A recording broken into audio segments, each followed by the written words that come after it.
So one of the most important things to know in life is how the money system works. And when you know that, then it's about knowing how to play it, that money system, so that you win at it. So this is information that should be taught in schools, but it isn't. And I think the reason it's not is because parts of the money system have players in it that benefit if you don't know how it works. Now, for most people, they never learn about how it works. And so they get trapped in the system, repeating the same mistakes over and over again, but never understanding why things aren't working. Without having this understanding of how the money system works, you get trapped working in a job you don't like, paying for things that you might have wanted at one time, but you're still paying for them 5 years later. This isn't going to be a technical video. I've designed it in a way that even a 5-year-old can hopefully understand it.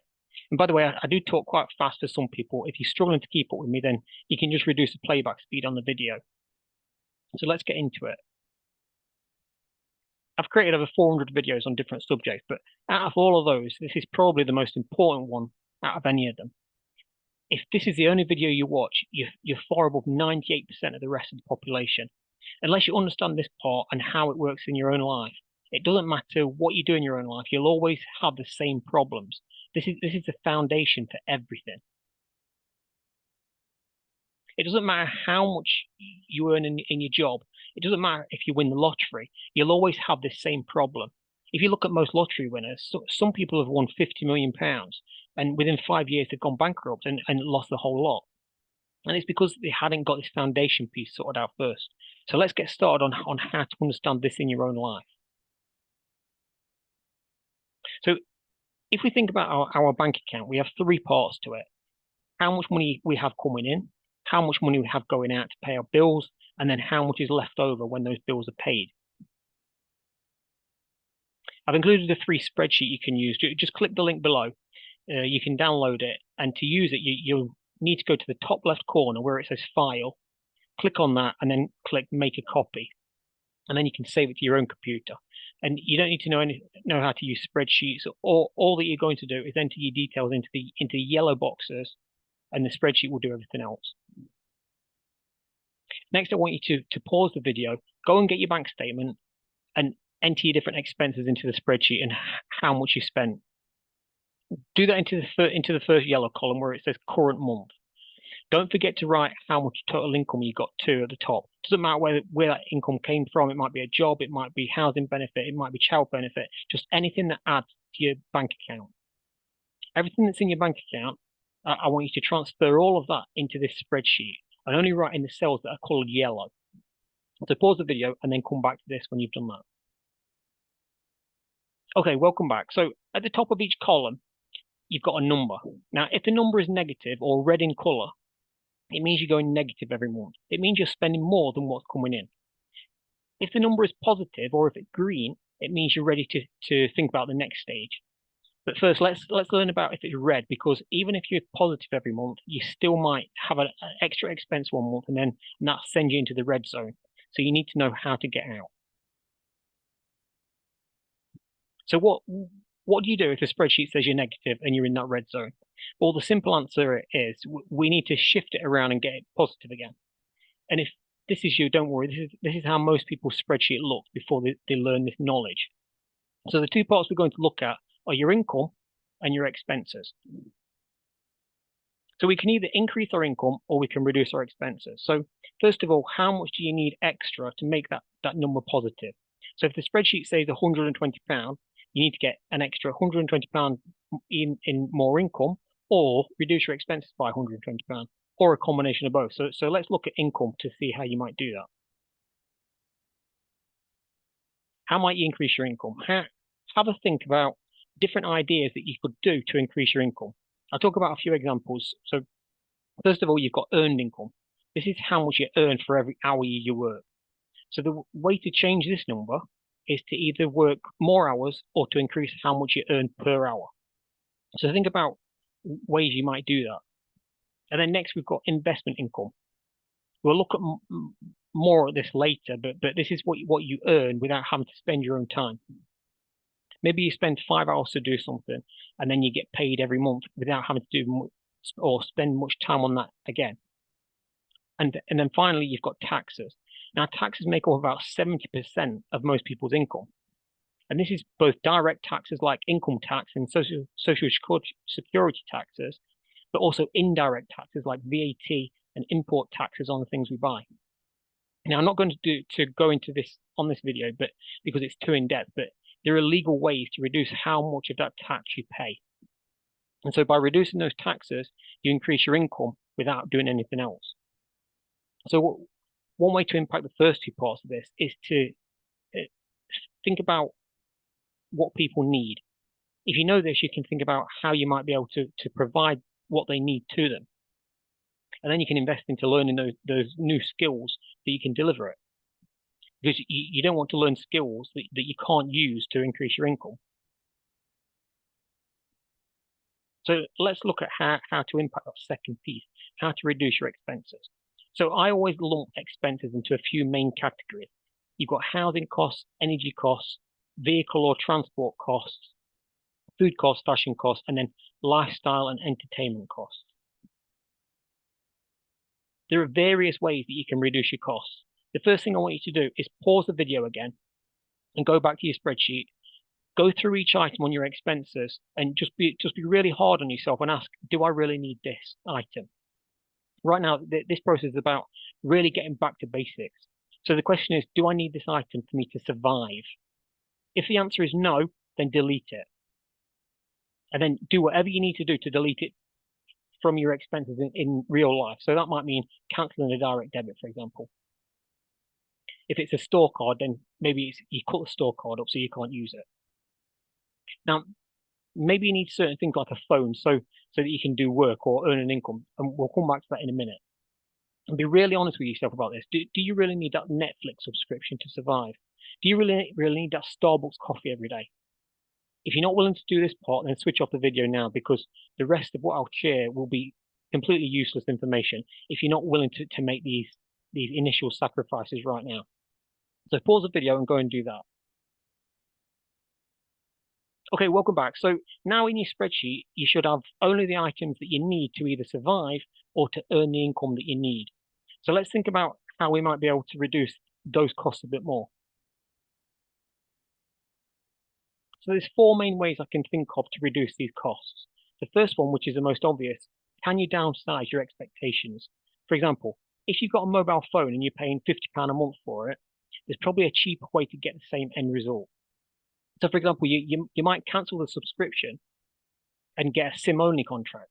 Now, I got this option about 10 years ago because I had an iPhone and I'd come to the end of the contract, but I thought, why do I need to get a new phone? There's nothing wrong with this one.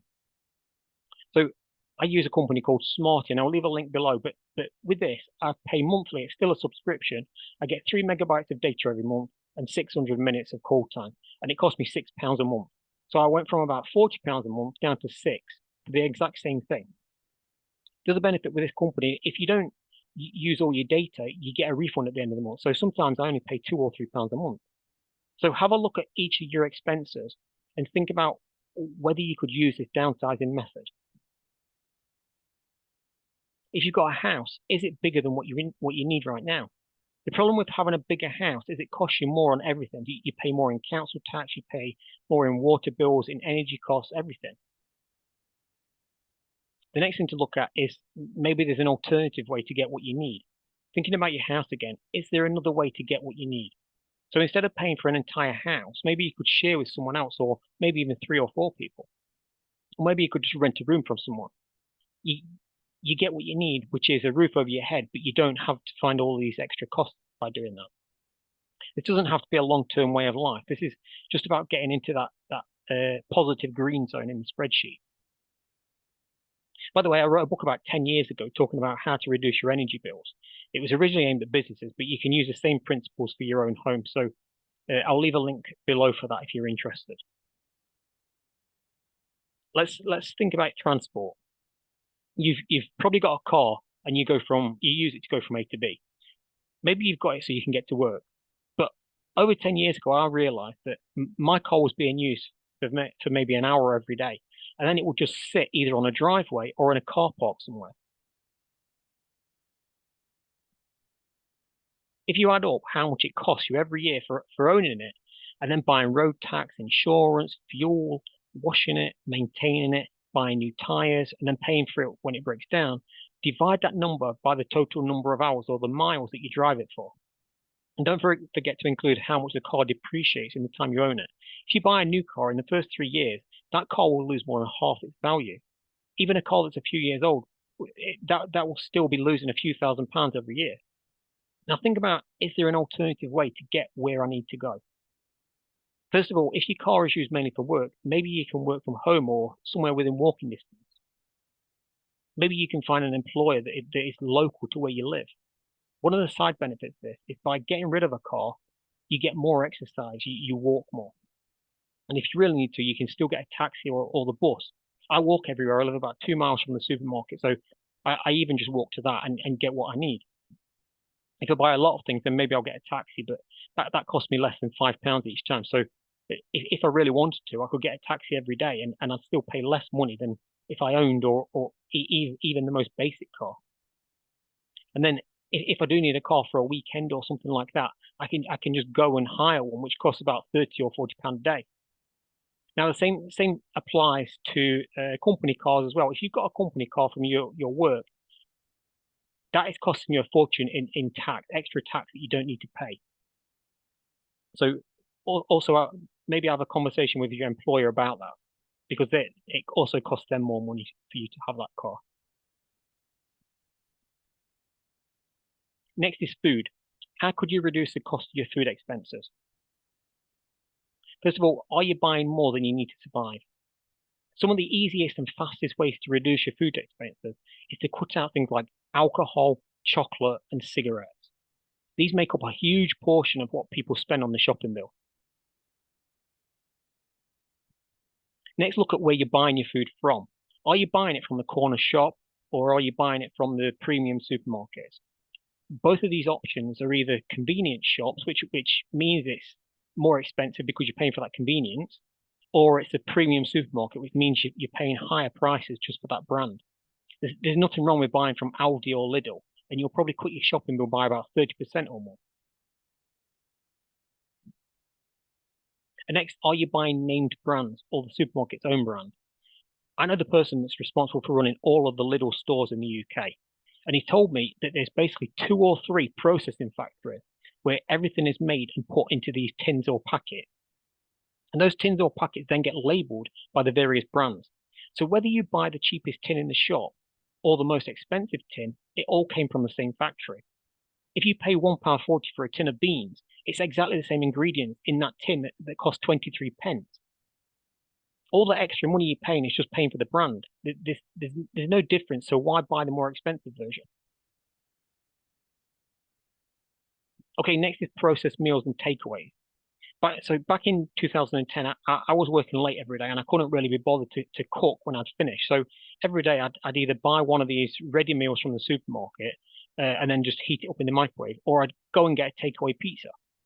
And at lunchtimes, there would be this mobile van that came around selling sandwiches and cakes and things like that. So I'd buy my lunch from this mobile van, and then I'd buy my dinner at night from these processed meals or from takeaways. Now, first of all, it was costing me a fortune. I was probably spending at least £20 a day, but also my health was getting really bad as well. I added about 3 stone in weight in about 6 months. And then one day I met this health coach, and she told me that all of those processed meals and anything that's prepared by someone else, it all contains lots of salt and sugar. And it needs those things added because otherwise it wouldn't last very long. So by preparing your own food from scratch, you can cut out all of the costs, but also eat much more healthily as well. And to take that one step further, maybe you can increase your skills and learn to cook it yourself. For example, that takeaway pizza you bought, that cost £20. You could learn how to make it yourself and it'll probably cost you less than 3. And the final thing I want to say about food is what about the idea of growing your own food? I'll probably do another video on this subject, but if you can grow your own food, either in your back garden or maybe as a bigger community project, you could reduce your food costs to almost 0. And then next is fashion. How much do you spend every month on fashion? This isn't just buying new clothes. This is getting your hair cut, getting your nails done, all of that stuff. How many clothes do you have in your wardrobe that you've either never worn or that you've worn only a few times? I actually threw out most of my clothes. Some of them I'd never worn in 10 years. But if you've got a pool of clothes, you don't need to buy anymore. And then next, lifestyle and entertainment costs. This includes everything from your gym membership to going to the pub to dating apps to general entertainment. First of all, if it's a gym membership, you don't need it right now. You can go for a walk every day or go for a jog. It costs you nothing. I'm not saying you're never allowed to do it ever again, but this is about getting those costs down immediately so you can move into that green zone. And then next, are you going out every week and spending money on getting drunk, which you regret the next day because you feel so bad? You don't need to. Here's a deal you can make with yourself. If you manage to get your spreadsheet into that green zone by doing all of these different things, then you can treat yourself with a night out, but only if it doesn't send you into that red zone again. And the final one I think we'll cover is debt. Debt costs you a fortune. You have to get rid of this debt as fast as you can and then avoid it altogether in the future. If you can't afford to pay cash for something, then you just don't buy it. That's the rule you should live by from now on. So how to reduce your debt? So debt comes at various levels in terms of how much it costs. So if we look at the overall interest rate, at the highest level or most expensive level is payday lenders. Next, very close to payday lenders is credit cards and overdrafts. Then we've got things like car loans and loans to people with bad credit. Then we've got normal loans, and finally we've got mortgages. So the basic rule, assuming we can't just pay it off completely, we want to focus on three things. First, we want to reduce the interest amount. Second, we want to increase our cash flow every month. But you also have to think about how much that debt is costing us in total. So if you've got a loan over 4 years, that's 4 years worth of interest that you're paying. I want you to just bear that in mind. Don't worry about it, but just bear it in mind. To give you an example, some people might pay off the loans by remortgaging their house. Now, this means instead of paying 3 years worth of interest, they're now paying 25 years worth of interest. So although the interest rate is lower for the mortgage, the total amount that they pay is much higher. So to this, we can do a few things. First of all, if you've got a credit card at 30% interest, you look at getting a loan at a lower interest rate. And this is normally called a debt consolidation loan. Now, the danger with doing this is after you've got this loan, you've paid off that credit card, and now you've suddenly got this credit card that's completely empty. And the danger is that you'll start spending money on that again, and you'll be in a worse position than you were before. So you have to close that credit card account, cut up that card and forget about it. And then the next thing, you can speak to these people that you owe money to, and you can tell them that you're struggling to sort it out, but you're trying to put a plan in place to pay it off. Now, because you've done that, you can normally negotiate to pay a reduced amount. So if you owe £3,000 on a credit card, let's say, you might have to pay them £1,500 to clear the debt right away. And for them to agree to this, they have to be aware that you might not be able to pay the rest of the money in the future. There's no guarantee that they'll agree to it, and it might affect your credit rating, and you won't be able to borrow anything from them again for a while.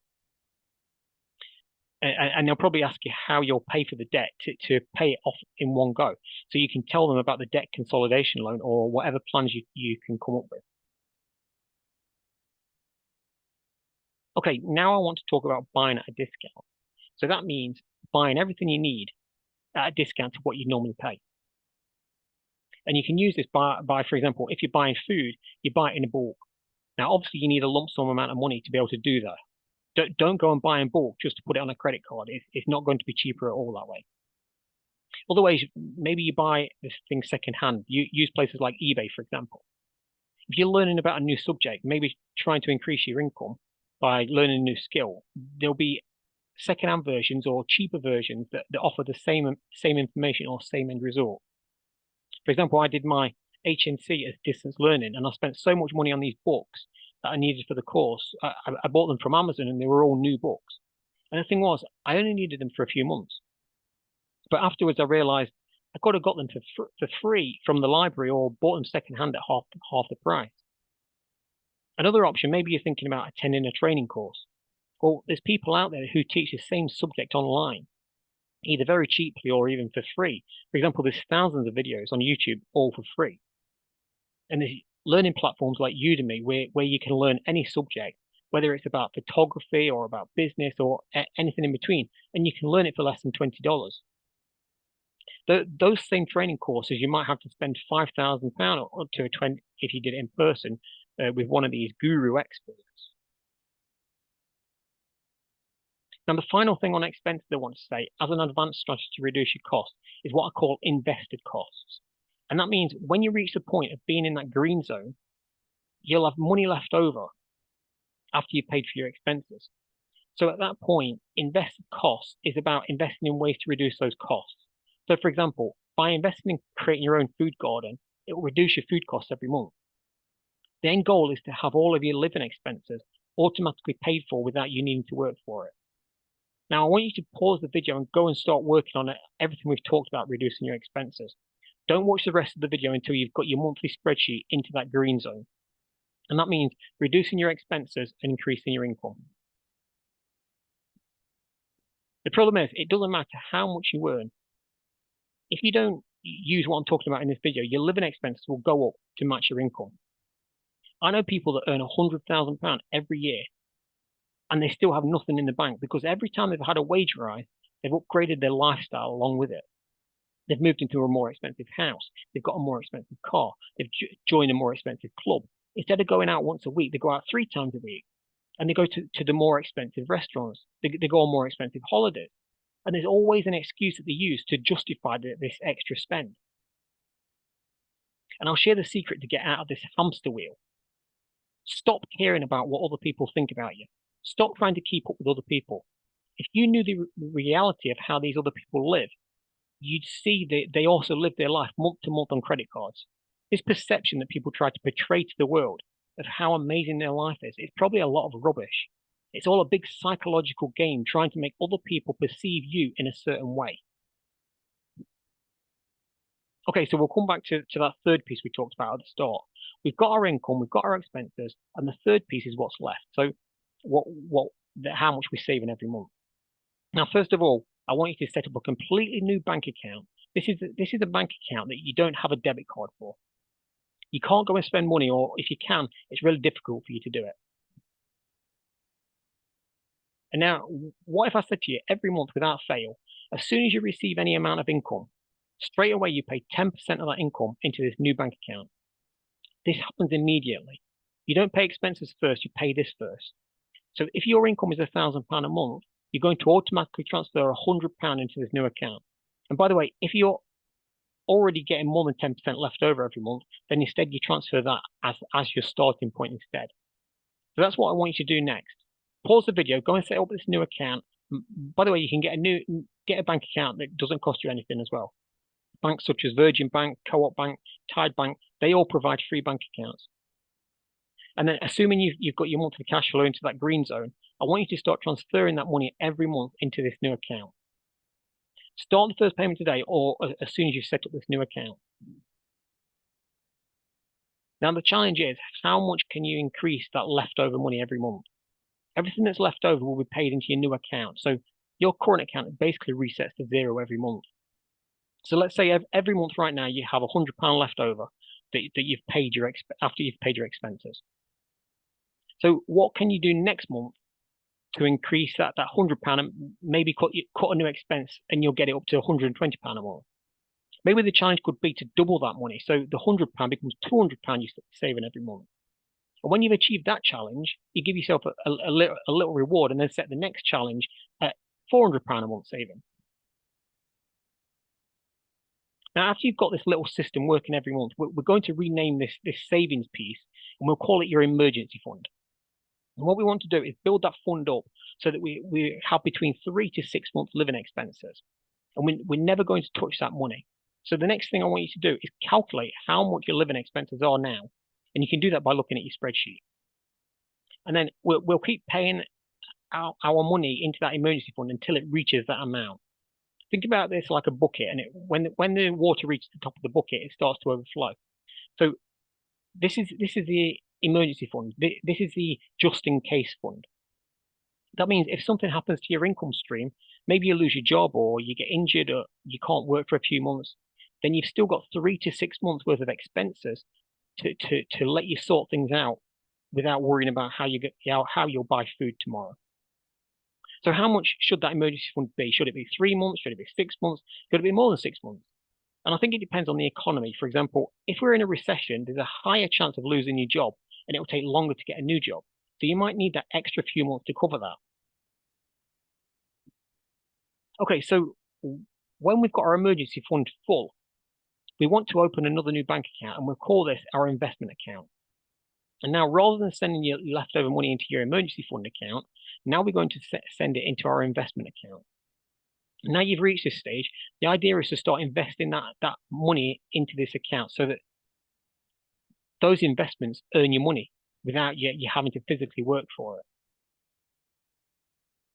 So some of the things we want to invest this leftover money first is firstly investing into things that reduce our costs, our living expenses. So like we talked about before, if you grow your own food in your garden, it might cost you £300 to set it up, but then your food expenses go to almost zero. So let's say our food costs £200 a month.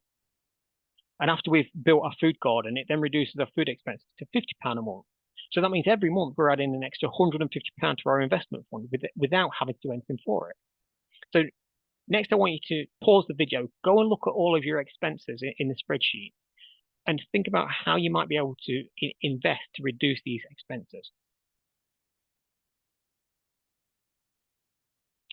Okay, welcome back. Next, we want to look at investments that create more cash coming in for us without us having to do anything for it.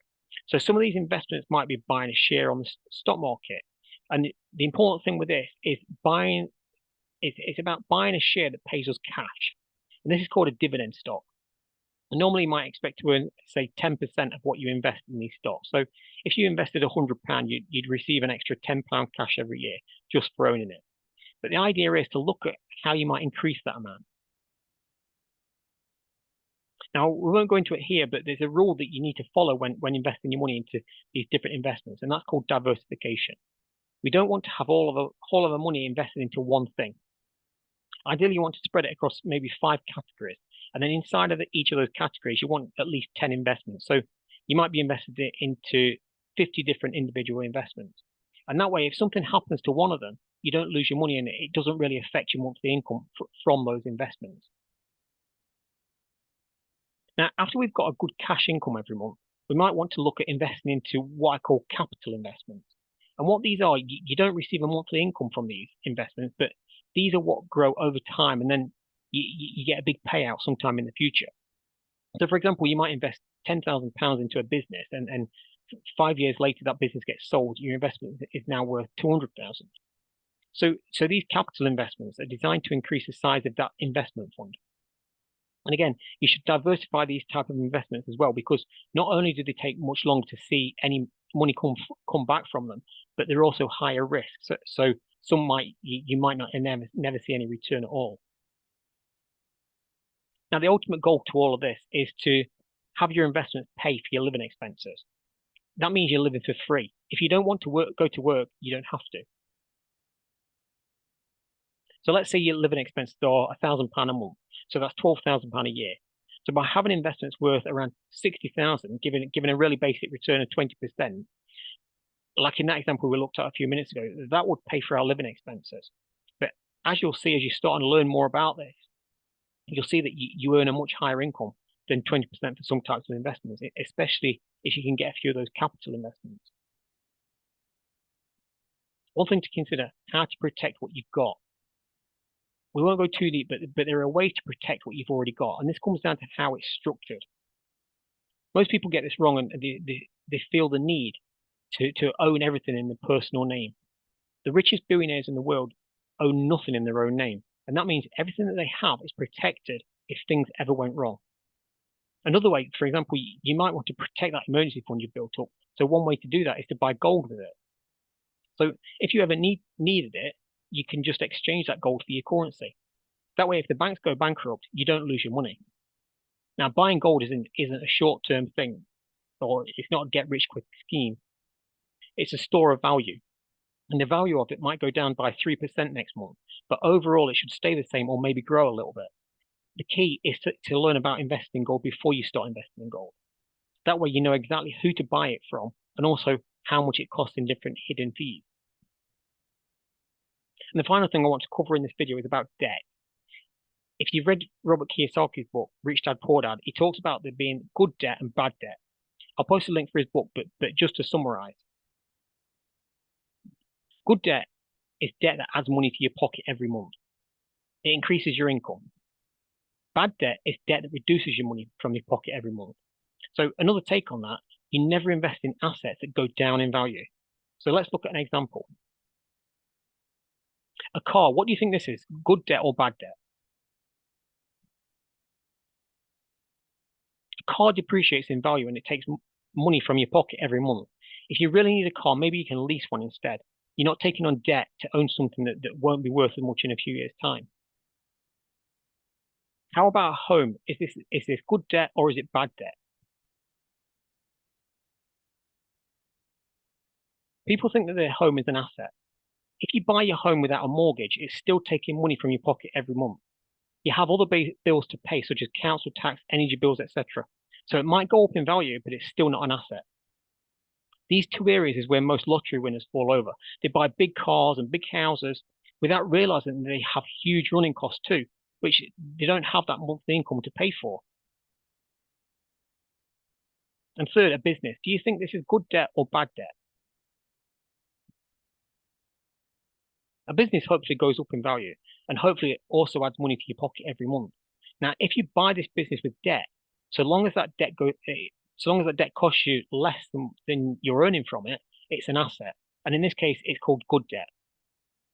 And it's important to factor in how much that debt might go up if the bank rate raises its interest rate. If the rates increase by 8%, for example, will it still be adding money to your pocket every month, or will it be taking it away? That good debt might turn into bad debt if you haven't done your homework properly. And finally, the last thing on debt is interest-free credit. Now, you might buy TV or something else from the shop and get it on interest-free credit. And people normally think that that means they aren't paying anything for that debt. But the truth is, it's already built into the price of that TV. So don't fall for that scam. So that's it for this video. Hopefully you found it useful. If you've not seen my other videos, I'd recommend you watch my video about understanding market cycles now, so you can understand where we are in the market cycle and the best strategy for you to use in your own money game.